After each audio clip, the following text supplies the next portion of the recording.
Hi and welcome to Podcast School.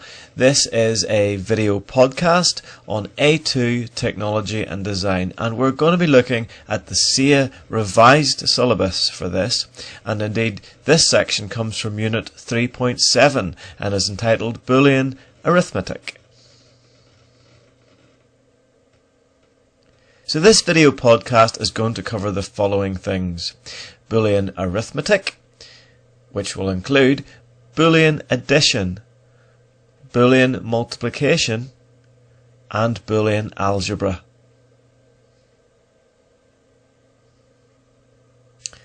So let's begin by adding together some Boolean numbers, okay? And have a look. We've got 0 plus 0 equals 0. That's what we'd expect. Alright, 0 plus 1 is 1, and we've known that for a very long time. 1 plus 0 is also 1, but this is where things begin to get strange. In Boolean arithmetic and Boolean addition, a 1 plus a 1 equals a 1, and we'll see why that is in just a second. So the first three sums there I've said make perfect sense. The last sum, though, might not. Okay. Well, it does contradict the principles of addition, doesn't it? Because we would have expected 1 plus 1 to obviously equal 2, but this isn't the case for Boolean numbers. That's because when we're dealing with Boolean numbers, and remember Boolean numbers can only be 1 or 0, therefore without the possibility of there being a 2, well, we can't have it. So the best we can make a 1 and a 1 to equal is a 1. I've just said that there. There's no such thing as 2 within the scope of Boolean values, since the sum of 1 and 1 certainly isn't 0, therefore it must be 1 by elimination. Now that might seem a bit odd, but we'll see why that makes more sense in just a second. Okay. It does not matter how many or few terms we add together either. Look at this. 0 and 0 plus 1 is 1. 1 and 1 and 1 is a 1. 0 plus 0 plus 1 plus 1 is a 1. And in fact, any sum where there is a 1 will always equal a 1. Okay? If there is no 1 present, if that were, for example, 0 plus 0 plus 0, that would obviously equal a 0. And I've asked a question here. Does this pattern look familiar to you? Is there anything that this might remind you of?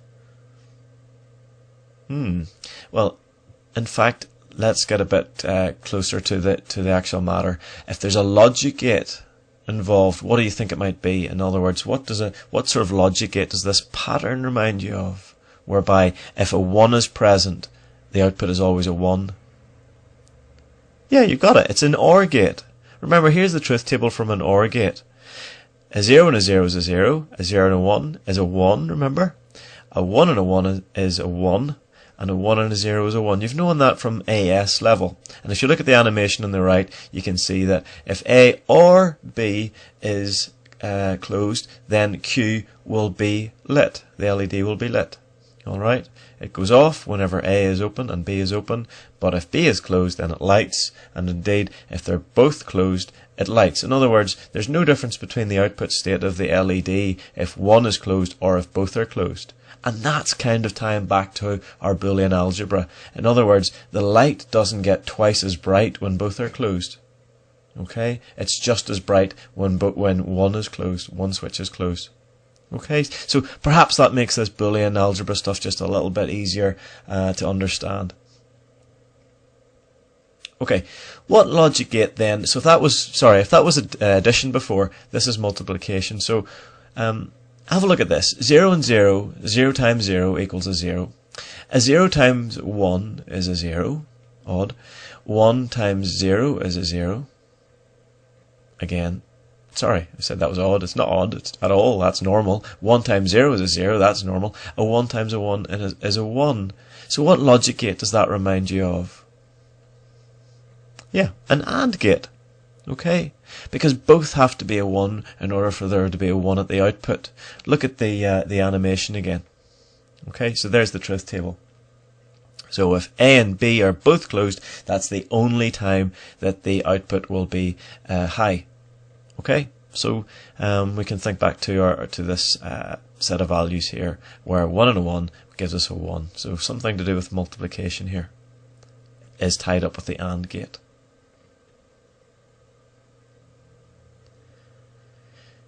Okay, so this is a bit of a review. There is no such thing as subtraction in the realm of Boolean mathematics. It doesn't exist. Subtraction implies the existence of negative numbers. 5 minus 3 is the same thing as 5 plus minus 3. And in Boolean algebra, negative quantities are forbidden. And also there's no such thing in Boolean mathematics as division. Okay? But multiplication is valid in Boolean algebra, and thankfully it's the same as a real number algebra. We saw that earlier. It obeyed the laws that we would normally think of when we think of multiplication. Okay.